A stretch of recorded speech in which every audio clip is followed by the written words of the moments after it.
Hi, I'm Jessica Hinks, Senior Wealth Advisor at Hixon Zuercher Capital Management. And I'm Chase Rose, Associate Wealth Advisor at Hixon Zuercher, and we are here to give you a monthly market video.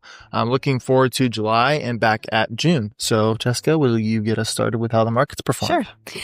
The S&P 500 once again hit new highs in the month of June, gaining 0.5%, and the second quarter saw quite a bit of volatility, as you might recall, with the S&P 500 having a brief pullback of nearly 20%. Despite that, stocks rose about 11% in the first quarter, and bonds actually gained a modest 1%, and technology led the way, among all other things. Yeah. If you just closed your eyes on April 1st and opened on June 30th, you never would have known the ride that we went on, right? Only we had that luxury working here. Yeah, absolutely.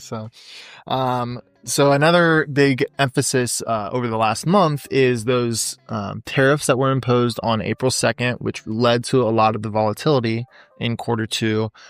Those were really, there were expectations that those were going to be quite inflationary. So the June inflation reading, which looks back at the month of May, there are expectations or concerns, I guess is a better way of saying it, that inflation reading was going to be higher than the expected 2.5% year-over-year reading. But as reported on June 11th, the headline CPI actually was cooler than expected at 2.4%. So really what that tells us is these companies are just eating the tariffs for the time being until there's some more clarity as we move out of this 90-day negotiating window, which we will talk about in just a minute. Now time for the Florida story. Yeah, Florida news story of the month. So this one's a little less juicy than we normally get, but it's still pretty jaw-dropping. It reminded me of that Catch Me If You Can movie. Okay, I've never seen that one, so I can't. Not Leonardo DiCaprio. Oh, yeah, Leo. I'm going to keep my comments to myself about that guy. But all right, so a South Florida man who pretended to be a flight attendant booked more than 120 free flights from 2018 to 2024. So he basically was posing as a flight attendant, and he had access to websites that flight attendants book flights on, so they can go from one place to another and work their normal job. And so he had booked over 120 free flights over that 6 to 7 year period, which honestly is impressive. You just wonder, did he really expect to never get caught? I mean, after 6 years, you would think. Mm-hmm. But I thought it's interesting, though. Wire fraud was his charge. Yeah, so I don't know. Who knew what it all entails in wire fraud? I'm not sure. Didn't get much details about that. But what we do know is he had posed working for over 7 different airlines and had over 30 different badge numbers. So basically what happens is, let's say you book a Spirit flight. If you're a flight attendant working for Frontier, you can fly Spirit for free using this website in case, if you need to go from Philadelphia to Nashville, for example, to meet up with a flight there for your job. You get to fly for free as long as you have your badge number and all the information. And your financial advisors do not recommend you attempt this for cutting costs. We do not. Find other ways to find some room in your budget, that's for sure. All right, back to the market.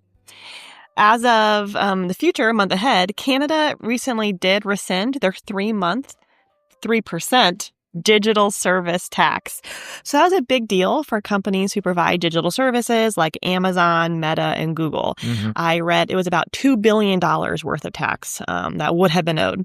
So this was an action of good faith in anticipation of some good trade deals that are hopefully coming between Canada and the U.S. Mm-hmm. That said, investors around the world are very much watching. As of the date of this recording, it has not occurred yet, but as of July 9th, the 90-day pause on the big tariffs is set to expire. President Trump made it clear he does not plan to extend that deadline, and the White House has reported that there have been a number of good deals being made, but it's been kept pretty under wraps as of now. Yep. So Wednesday will definitely be a big day as far as those negotiating windows are concerned. But as we wrap the quarter up, there's a lot of major companies that are beginning to have their earnings calls and report their earnings as early as today.